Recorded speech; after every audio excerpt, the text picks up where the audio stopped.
बोली बोली बाबा बैजनाथ की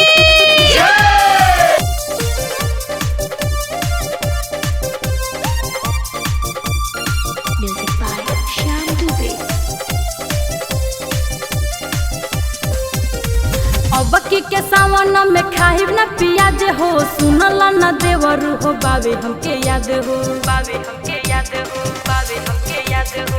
अबकी के सावन में खाइब न पियाज हो, सुनल न देवरू हो, बाबे हमके याद हो।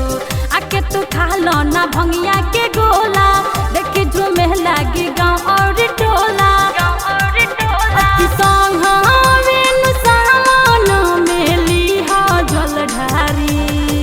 अरे ए uncle, don't touch my mother. अरे हट हट हट, तोरा माई के ढारे दे।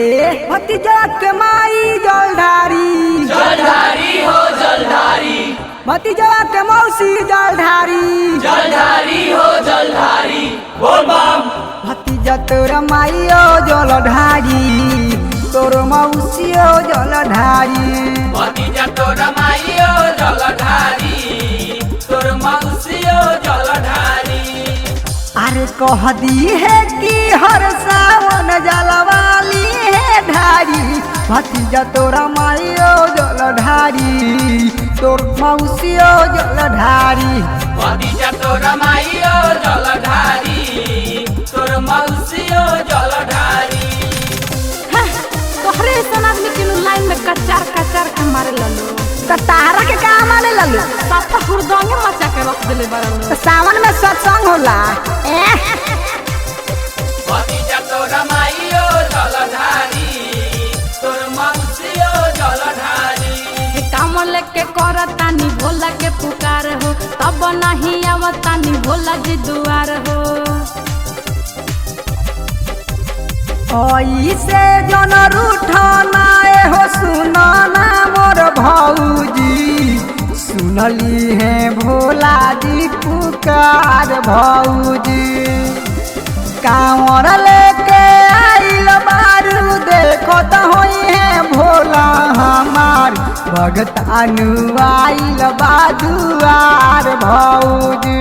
अच्छा तारा बहिन के बेटा मोनू संगे जलधारी। कुछ कहलू है का? ए चाचा, आई ठीक नहीं के हो। बाबू तनी घर में जो तो भीतर जाइबे का?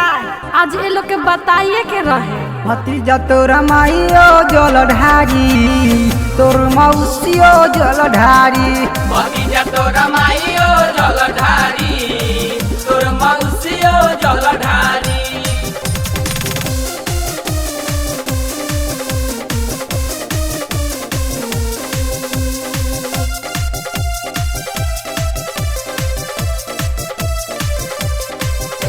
भतीजा तोर माइयो जलधारी, तोर मौसियो जलधारी। देवरो के लागत बिगड़बा तू विकास हो, आलोक शशि बन गईले तो हर खास हो। तालो के साफा नखे बुझाती बाबा धाम जातनी। जलवे नु ढारो तानी नाई की करत। हम तो तुहरा से कुछ अभी बात भौजी। मौका के फायदा तू कहना से उठा लो नहीं के। हमारा ओरी से कौनो बात भौजी। अब ढारी जानी दी हो टाइम के टारी। रे भतीजावा, रे भतीजावा, भतीजा के माई जलधारी, जलधारी हो जलधारी, बोल बम। भतीजा तोरा माई ओ जलधारी, तोर मौसी ओ जलधारी। भतीजा तोर माइयो जलधारी, तोर मौसियो जलधारी। अरे भागलो ना तो हमार मर्द खिसिया जाए। सजाना से ना खिसियाई, देव घर में आइल बारू।